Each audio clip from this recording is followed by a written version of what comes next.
In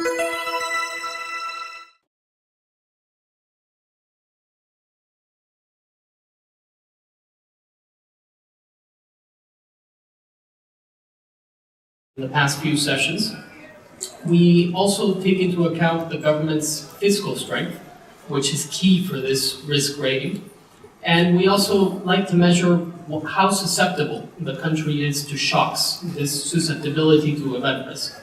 And how these factors interact with each other is through a complex set of measures, models.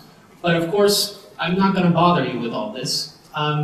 We want to look at it from a different point of view. So I'd like it if you let me tell you a little bit of a story about Peru's rating. And in 2015, I said that Peru was the cool kid in the class. Everybody wanted, all the other kids wanted to be like Peru, and all the girls wanted to date Peru. And the reason why I say that Peru is the cool kid of the class, and I'm not exaggerating, is because you see up top its progression in terms of its rating. In 2007, Peru was rated BA, which is a relatively low rating. And in the span of 7 years, Peru's rating increased 6 times, which is 6 full notches, which is the most that any rating in emerging markets has ever increased in such a short period of time. The only other country that has seen its risk rating improve so much is Philippines, but it didn't go up 6 notches. It barely went up 5 notches, and it took them 10 years. So Peru, in that sense, was riding high in 2015, and we figured that Peru was pretty much the cool kid of its class. Seen another way, here you can see sort of the menu of ratings that we have. There you see a very important dotted line which determines what is an investment grade country and what is not an investment grade country. And investment grade is something very desirable. It's sort of like the financial nirvana that every country wants to try to attain. And Peru went from having an average rating of BA. Those are the countries that are not really quite investment grade, but they're also not the weakest of the bunch. The BA country is sort of like that weird cousin that everybody has, but that they don't really like. You don't know really what they're doing. So Peru left that behind and actually became a strong A country, not just a good country. And so in 2016 we were asking ourselves, could Peru actually go into this group of countries considered excellent rather than strong? So in 2016, we had an election, and we thought that that election could be a test and that the cool country could potentially become a new example of regional development. In other words, Peru could stop being a cool kid and perhaps become a nerd. And this is, I was talking about very complex models. With a lot of empirical analysis, we've devised this equation, which you will see up next, and we've concluded that nerds are better than cool kids. And Peru was trying to become a nerd in 2016. Part of the reason why we thought that it could become a nerd was that there was a new government that was frontally attacking informality and corruption, which are 2 of the biggest weaknesses or drawbacks of the Peruvian sovereign and the country. You've heard about it all morning, actually, all afternoon, about the challenges from corruption. There was a very pro-market Congress that was supportive in the past of a lot of the reforms that Peru currently enjoys that made it that cool kid. And there was a very high approval within society of this shift towards greater technocracy, letting the economists actually tell government officials what is better for the country in the long term. Nevertheless, I'm not going to ruin the story, but spoilers, Peru did not make it to become a nerd, and the reason was that maybe there was a bit of a wrong diagnosis on how to attack this informality. It pertained only to a few tax measures, and perhaps something else was needed. Congress, which was supposed to be supportive of the administration, actually decided to write a typical Latin American soap opera, or a novela, telenovela, one of these culebrones that you know of, called A Price of Disdain, which was basically that they were really impeding the executive's ability to implement its policies. And then, of course, there was the eternal boogeyman, which you've heard about all the time, in Peru, that is corruption. And that really stopped Peru's trajectory towards becoming a nerd. In 2017, we concluded, well, it's not really a nerd, and it's been losing steam. It's starting to look not like a cool kid, but actually as an emo kid. And you all know the emo kids. They're the whiny kids that cry about everything and talk about their feelings and all that stuff, and they're never really doers. So part of the reason for that is because there were a lot of ups and downs in its confidence, in its self-confidence, in Peru's confidence. And the other thing that characterizes emo kids is that typically they're fairly sketchy, unstable personalities. So in this regard, there was a little bit of instability, if you will, still favorable, but instability in terms of the growth rates. The economy was still growing, and that is certainly favorable, but not at its potential. We knew we could give more, just like the whiny emo kids.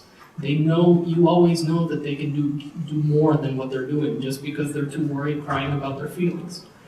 So, despite all this is a very interesting slide that locates Peru.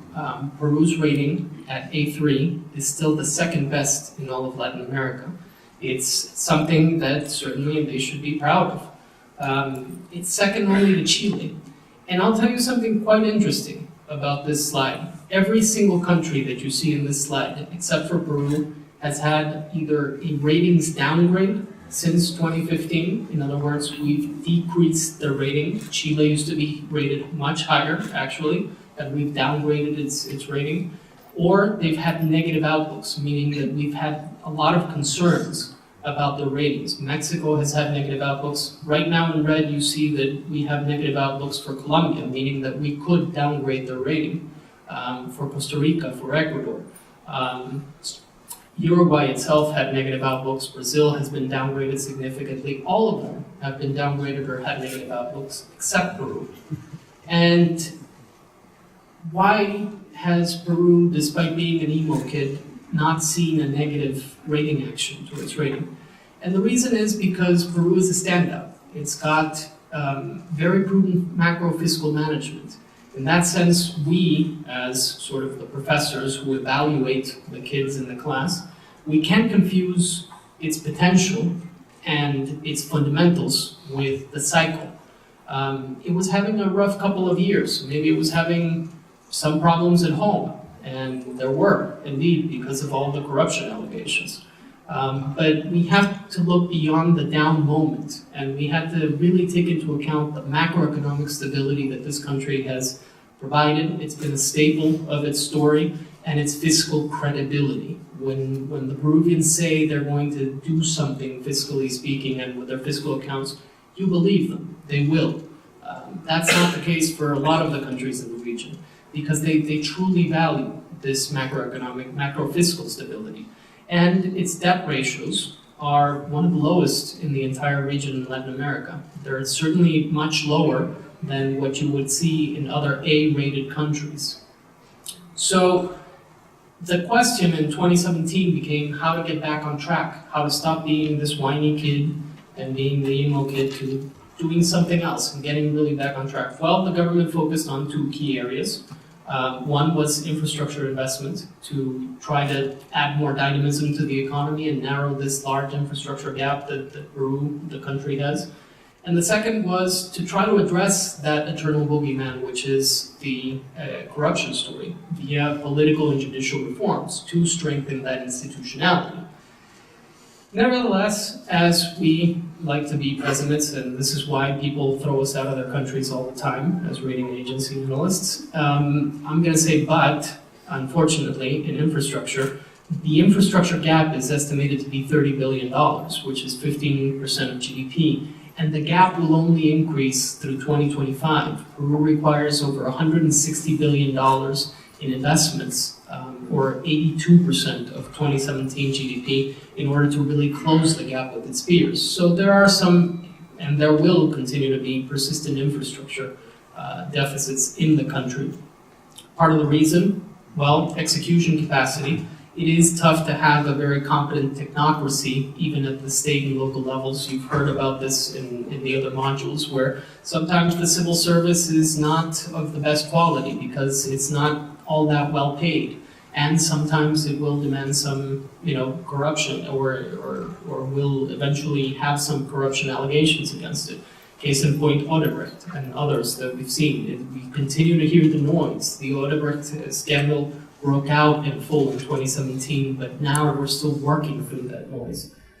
And then in terms of the political and judicial reforms, like you heard earlier, there is resistance in some segments of the political class. Those that are involved and implicated in these scandals will clearly, because they have the power, will try to avoid bringing these scandals to light and actually being prosecuted for them. Whenever you make a lot of noise, as our friends from Export Development Canada mentioned, that sometimes jeopardizes short-term governability. A scandal breaks out and it creates a lot of noise. That's positive because now you hear about it, you can investigate it, but at the same time it's disruptive. And people, that has something to do with all the self-doubt and the confidence. And unfortunately, as pessimists that we are, we only see very small gains likely throughout this process. So, keys for future development, these are the known to-dos. I've always used this slide for the past 4 years whenever I've been in Peru. And we know we need a labor reform, we know we need deeper justice and judicial reform. We need to cut red tape, and we need to combat that informality, which also has to do potentially with that labor reform in addition to other measures. But despite these challenges, what's in it for you guys? Well, mining, despite these challenges, continues to be Peru's bread and butter. There is no question that Peru's mines are quite competitive. They're among the most competitive, not only in Latin America, but indeed the world. And as you heard in the previous segment, Peru is very mineral rich. They have among the largest just copper reserves in the world, but not just copper, as you've heard. It's also gold. It's a number of other metals where Peru is a world leader in terms of proven reserves and reserves yet to be proven, as both Jorge and Luis were saying earlier today. A key point for competitiveness in energy for you guys is a very important input cost, which is energy. And Peru has among the lowest energy costs in the world. And part of the reason for this, because their generation is very clean in terms of hydroelectric generation, but also natural gas. So this anchors this mining competitiveness within not just relative to the world average, but also to Latin America. Chile, for example, has higher energy costs. This is a huge advantage for mineral investment and mineral activity, which supports economic activity. The bottom line for you guys, for the miners, is the fact that in general, you can see that a lot of Peru's mines are younger, they're higher quality, and this makes them quite attractive. It's not just copper, as you've heard all day. But one of the keys for mining sustainability, and we've heard a little bit about this throughout the day, is the fact that you need to avoid social conflicts, educating the local population, educating the remote areas, because avoiding these social conflicts requires a lot of social intelligence, making the communities and the people that live near the mines stakeholders by explaining to them. And it's also the job of the mining companies, not just the government, because there are a lot of government failures, to understand that they also have a stake and they have an interest in mines developing. The bottom line for Peru, as my time is actually running out, is that the shortcomings, you know them. It's a very politically noisy credit, but at the same time, it's very macroeconomically stable. You can't say that about many countries in the region and throughout the world. Try, dealing with the political instability in sub-Saharan African countries. They're very mineral rich, but yet the noise, the political noise and the the shortcomings in institutionality are way larger than anything that you find here. There are social conflicts, and this really affects mining companies more so than corruption, to be honest. Corruption seems to be more tied to public investment and public works and government expenditure rather than the mining sector. There are some mining corruption scandals, and you might actually confront some corruption in mining, but it's definitely not as large, or not, the incidence is not as frequent as in public investment. So a lot of what you hear in terms of corruption is actually more tied to public investment. And these social conflicts, they're very real, they exist, they can really shut down mines, but the key is being smart about it and avoiding these social conflicts by, once again, making communities stakeholders. Sometimes there is a cost of doing business, which is communication, marketing, sometimes even water sharing agreements, or providing water treatment facilities that will benefit the mine and the community. But it's called social investment, and that's a very real challenge in Peru. And you can really avoid these mining conflicts if you're smart about it. Bureaucratic barriers, you've also heard about them this morning, but clearly these bureaucratic barriers don't hinder competitiveness in key sectors such as mining, such as agro-exports, which is, in case you're interested in investing, that's another very interesting growth area in Peru that has been starred in terms of growth. There is corruption, as we said, but overall, there is still fiscal solvency, strong potential, not just economically, not just in terms of mines and minerals, but in many key areas of the country. And whatever happens, the authorities, I can tell you firsthand, will always try to ensure that their rating is stable. And for that means not just paying lip service to us, the rating agency people, but truly taking measures to ensure macro-fiscal stability. So in conclusion, from our point of view as Moody's rating agency, we still think that Peru is actually still a cool kid, not yet a nerd, and that it is becoming a regional safe haven within Latin America, because they've managed to keep that rating. Thank you very much.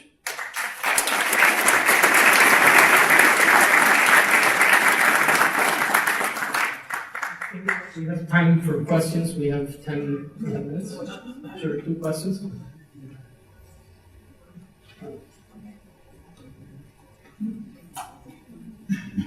Thank you very much.